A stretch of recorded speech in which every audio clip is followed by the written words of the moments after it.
नमस्कार दोस्तों, मेरा नाम है हरीश कुमार साहू और मैं आप लोग को पढ़ाता हूँ मैथ्स। ठीक है, तो हम क्लास 10th का मैथ्स पढ़ रहे हैं। तो जो चैप्टर फर्स्ट है बहुपद अध्याय 1, उसका हम लोग कंप्लीट करते हुए आगे बढ़ रहे हैं। तो दोस्तों अभी तक हमने सीखा कि एक 3 पद में एक पद का भाग देना, ठीक है, या अनेक पदों में एक पद वाले बहुपद का भाग देना, ठीक है, ये हम सीख चुके हैं। लेकिन यदि हमें 2 पद वाले बहुपदों का भाग करना हो किसी अन्य से, तब हम क्या करेंगे? तो उसके लिए हम दीर्घ भाजन विधि का प्रयोग करते हैं। ठीक है, बहुत ही इम्पोर्टेंट विधि है, एक न एक प्रश्न इससे परीक्षा में आते ही हैं। तो चलिए इस विधि को हम आगे बढ़ेंगे। तो देखिए क्या बोलता है कि अब हम गुणनखंड करते हैं, बहुपदों का भाग करना सीखेंगे। यदि बहुपद 2x² धन 5x ऋण 3 को बहुपद x ऋण 2 से भाग करना हो, तो देखिए ये क्या है, 3 पद वाला बहुपद है और ये क्या है, 2 पद वाला बहुपद है। तो इस प्रकार से जब हम भाग करेंगे तो हमें किस प्रकार की समस्या का सामना करना पड़ेगा, उसे हम देखते हैं। तो उदाहरण के तरीके से अपनाते हैं कि 2x² धन 5x ऋण 3 को x ऋण 2 से भाग देने का अर्थ है, इसे हम इस प्रकार से लिख सकते हैं।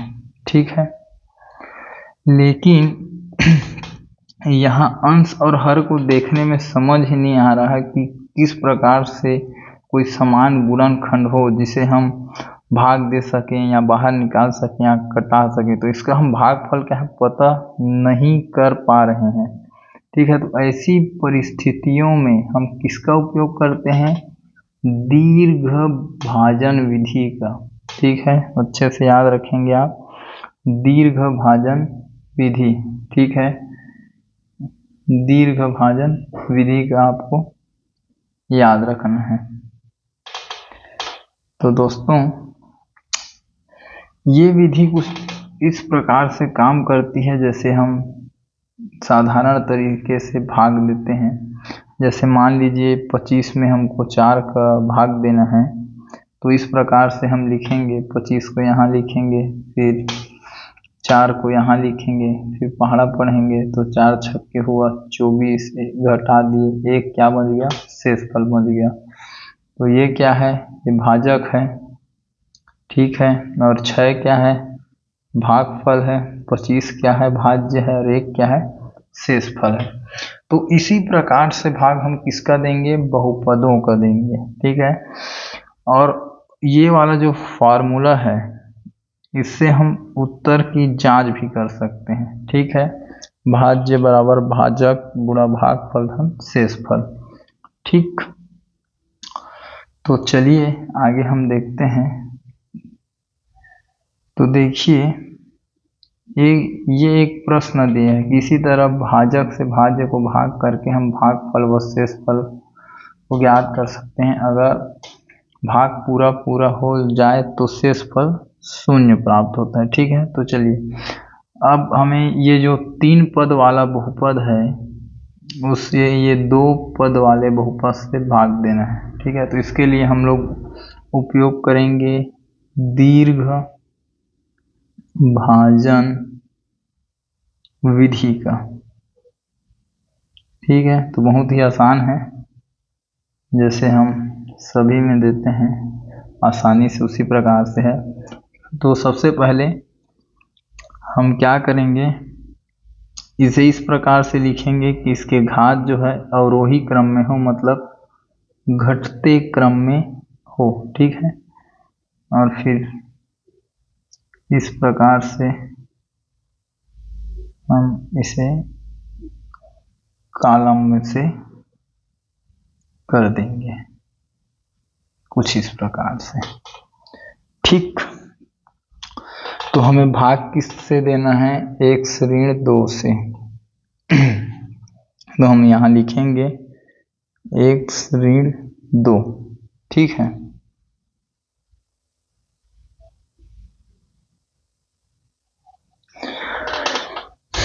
अब यहाँ क्या होगा, इसे काटिए,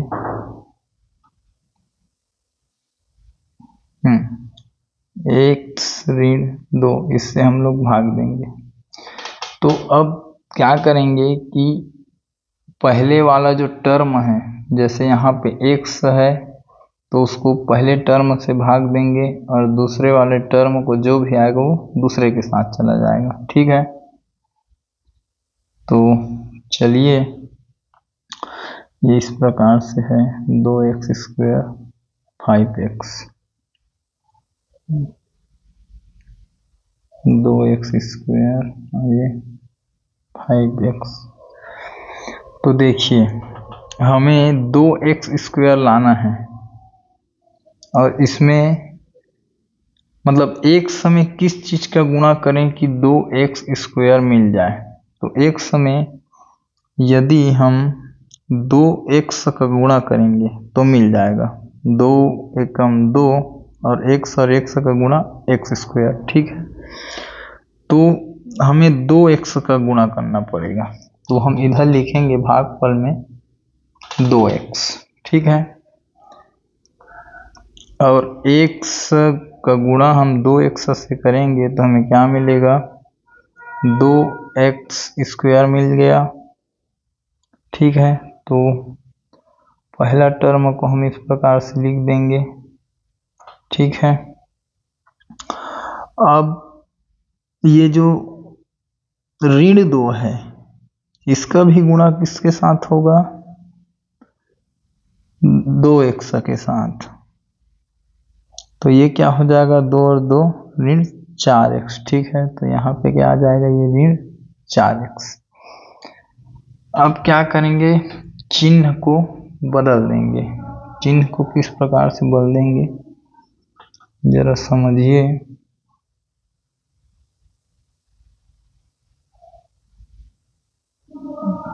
इसे हम और इस प्रकार से यहाँ से ले लेते हैं। तो देखिए यहाँ पे प्लस है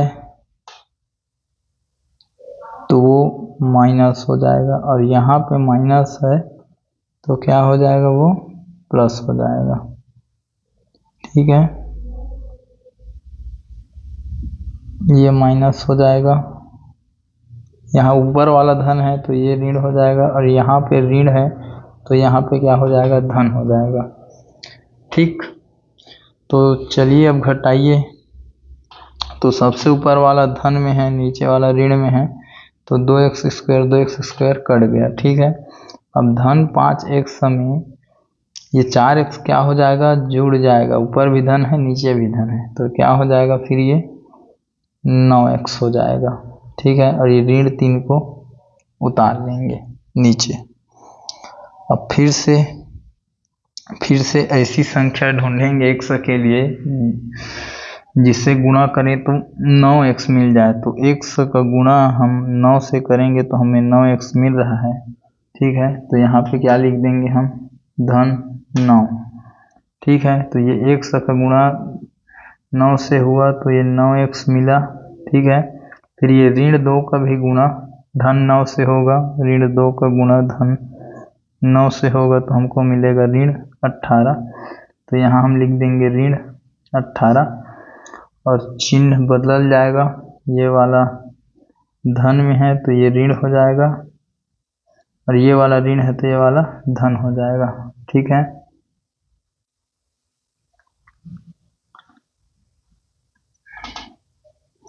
अब देखिए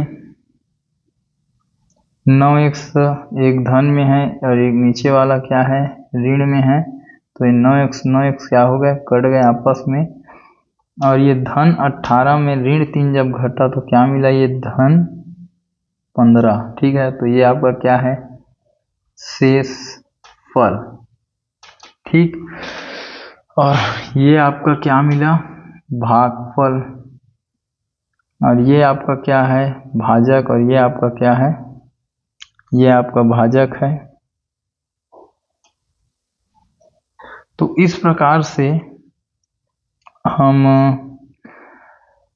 अधिक पद वाले बहुपदों में अधिक पद वाले बहुपद का भाग कर सकते हैं, हमको किसी भी प्रकार की परेशानी नहीं आएगा। ठीक है, तो उत्तर की जांच भी आप कर लीजिए ताकि आपको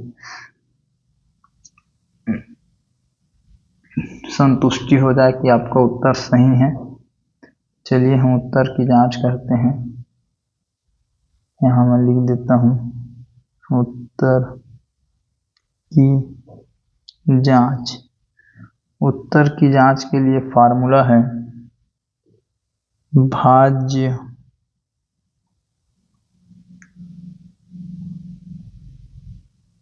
बराबर भाजक गुणित भागफल धन शेष फल।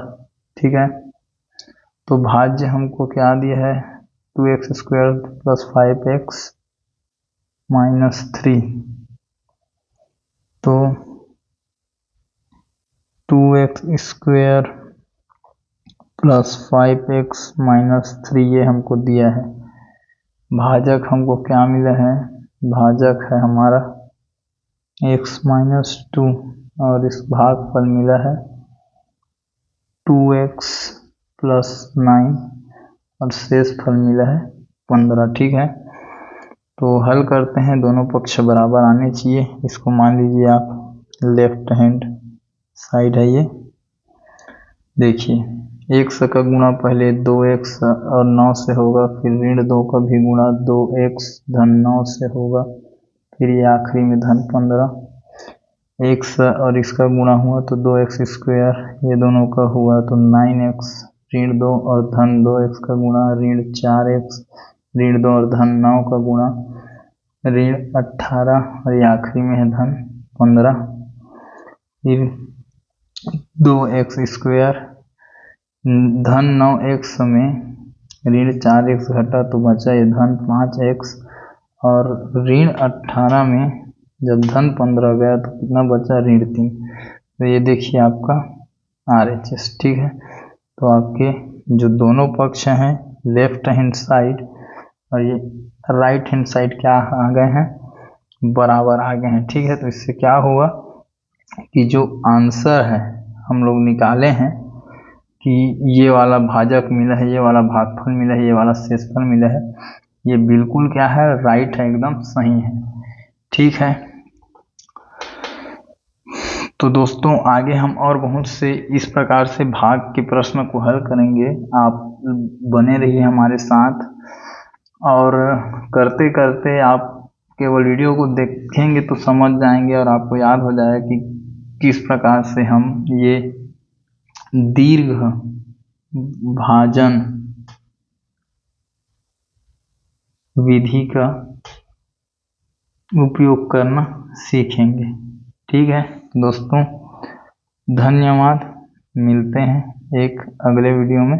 चैनल को सब्सक्राइब करना न भूलें और किसी गरीब बच्चे तक शेयर करना भी न भूलें।